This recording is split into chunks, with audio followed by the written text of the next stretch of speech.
Welcome to सभी को मेरे नए ब्लॉग में।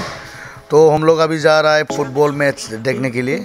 और फुटबॉल मैच जो होगा ऑल बोडो आर्टिस्ट एसोसिएशन का एक्टर लोग का विशा का एक्टर लोग अगेंस्ट टीम है उन लोग का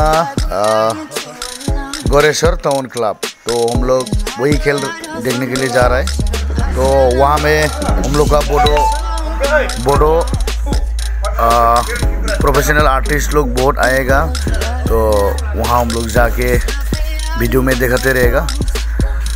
मेरे वीडियो में बने रहिए, साथ चलते रहिए। तो बहुत सारा प्यार दीजिए।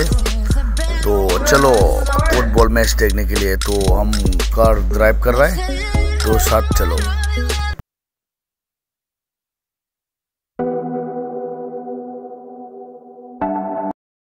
तो उदालगुरी गलामाखायावहाय माने बड'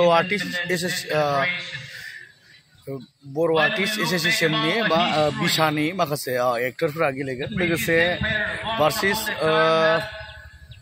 माने बिथांमोनजों एगेन्स्ट टीमा गेलेगोन माबा मा होनोमोनलाय गोरेश्वर टाउन क्लाब। तो आं नोंथांमोननो भिडिअखौ देखायलांबाय थागोन। आरो गोबां एक्टर एक्ट्रेस फैदों। आं माने गोबांजोंनो बेबायदि माने इन्ट्रडाक्सन बा माबा मोनसे आं दिन्थिनो सानाखै। तो बेयाव गोबां एक्टर एक्ट्रेस दंफैयो। स' आङो गेलेनायफोरखौ एसे एनै दिन्थिनोसै आरोना। स' जों आरो बिनिफ्राय गुबुन जायगायाव थांगोन। स' भिडिअखौ नोंथांमोना नायलांबाय थादो। लोगोसे जोंनि इन्जय खालामनायखौ एसे नायलांबाय थादो आरोना। तो जोङो माने इन्जय खालामलांबाय थानोसै। जा नै नागा बस बिथाङाबो जोंजों लोगोसे दोङो। तो जोङो माने बेरायगोन आरोना। जा नै बुन्दु सासे दंबोयो, बिथाङाबो जोंजों लोगोसे माने दंथ'यो। तो जों लोगोसेनो दङ आरोना बयबो।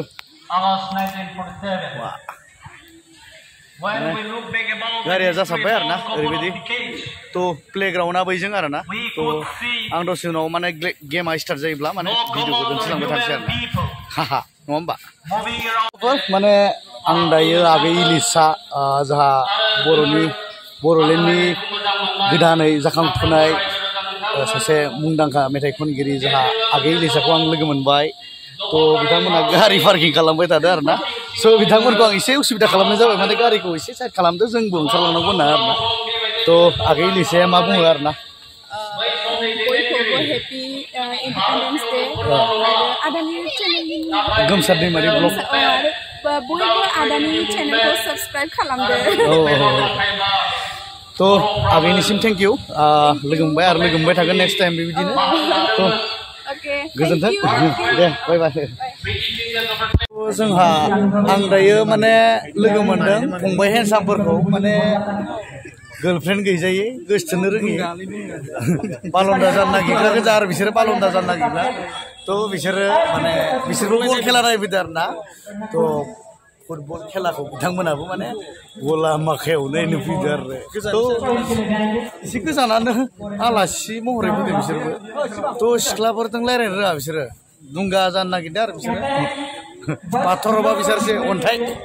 आगैनि भारत उदांस्रि जानाया 77 बोसोर जाबाय, जायनि थाखाय भारत सरकारा आगैखौबो एसे मोजां खेबसे लानोसै नै। उदालगुरि जिल्ला बड' आर्टिस्ट एसोसिएसन आरो हेलो लोगोफोर, जोंहा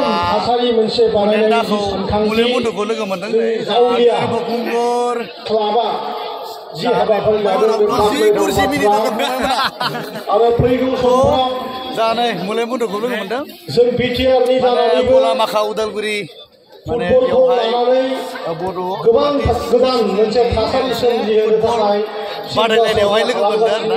दा बिथाङाबो गोसो गुदुं जादों, थाना आदारखे फैदो आरो नायनो। तो बुन्दु दे।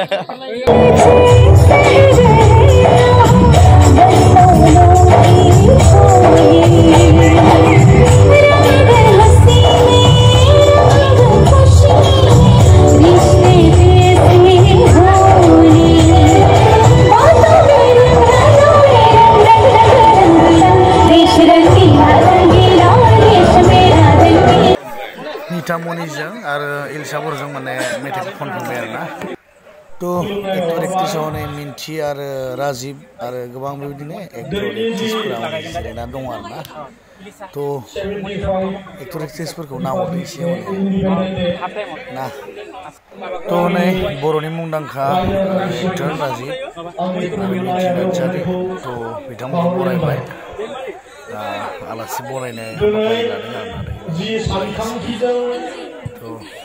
मेथाइ खनगिरि उदालगुरिनि कस्तकर दैमारिखौबो बरायबाय तो माने प्लेयारफ्रा प्लेग्राउन्डआव ओंखारजोब्बाय आरोना तो खेलाया जागायजेनसिगोन फुटबल जोलुर बादायलायनाय तो गेलेगिरि बिथांमोना माने गावबा गाव मानसि रानगासिनो आरोना गावबा गाव थावनियाव गावबा गाव जायगायाव थांनानै माने गेलेजेनसिगोन आरोना स्टार्ट जासिगोन गेमा तो जोंहा नै बाजै लावगि दोङो सासे आरो फुटबल खेला नायनो फैनायाव लोगो मोनदों आरोना नै बाजै लावगिखौ मोखां बांदेदों नै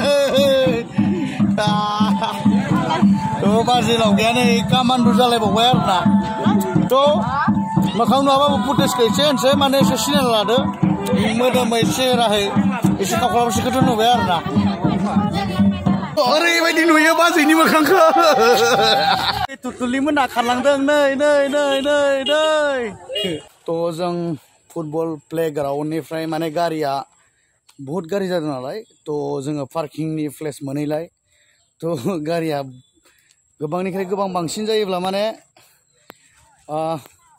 पार्किं जायगानिफ्राय ओंखारबोनो उसुबिदा जायो नालाय तो जोङो लामा सेराव थाफैबाय आरोना तो गोरबोखुंगुर पुर ब्लक तो बिसोर फैगासिनो आरोना फंबायमोना तो आंनि गारियावहाय बिसोर हेलमेट दोनदों तो बिसोरो माने हेलमेट लांनो फैगासिनो आरोना फंबायमोना जा फंबायमोनजों बिदाय जानोसै जा नै गोरबोखुंगुर फंबाय तो नै पुर ब्लक जा फंबाय माने हेलमेट नागिरनानै फाग्ला जादोंमोन बिसोरो आंनि गारियाव दं जायगाखौ माने सोलायनानै गारिखौ दोनफैबाय नालाय तो हेलमेटखौ नागिरनानै बिसोरो मोनाखैमोन आरोना तो गोरबो फंबायाबो नागिर बावला जादोंमोन आरोना तो ओमफ्राय फंबाय हेलमेटखौ नांगौना नांगौ भारा गालांथ'दो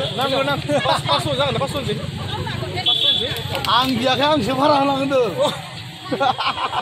माने मा बुजियाखै हेलमेट भारा नांगौ नामा हेलमेटखौ आंसो भारा गालांदो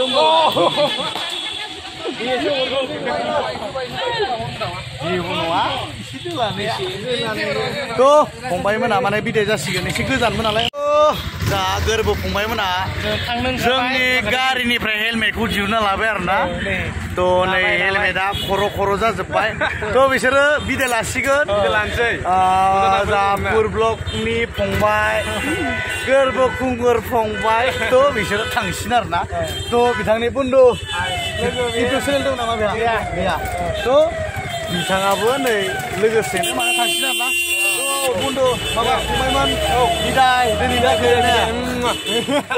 बिदाय फंबाय बाय लोगो मोनगोन नेक्स्ट टाइम बाय हरबाय आं आरोना बिसोरखौ खिन्थु जेबो गैया दिनै गोरान लोगो मोनदों आरोना थांबाय थादो ने अके फुल नाइट फुल डे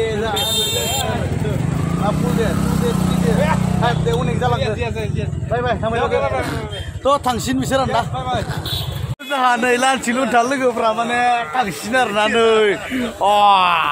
थांबाय थादो दङ सिङाव तो बुधुनिफ्राय नै दै बथलसो लाबाय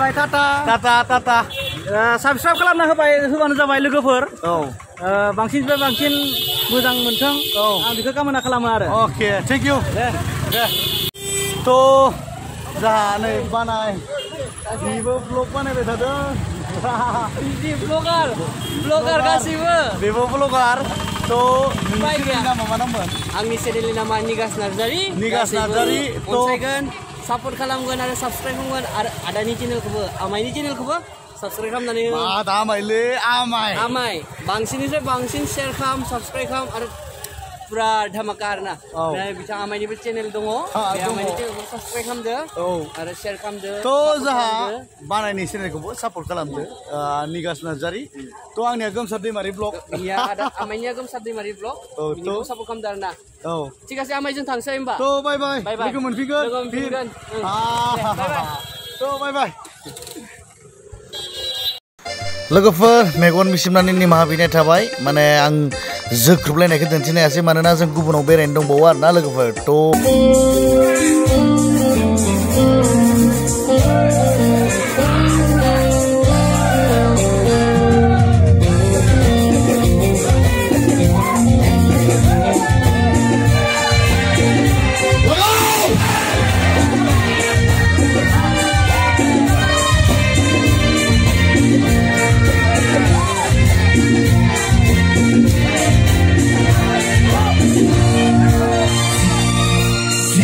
Hãy subscribe cho kênh Ghiền Mì Gõ để không bỏ lỡ những video hấp dẫn.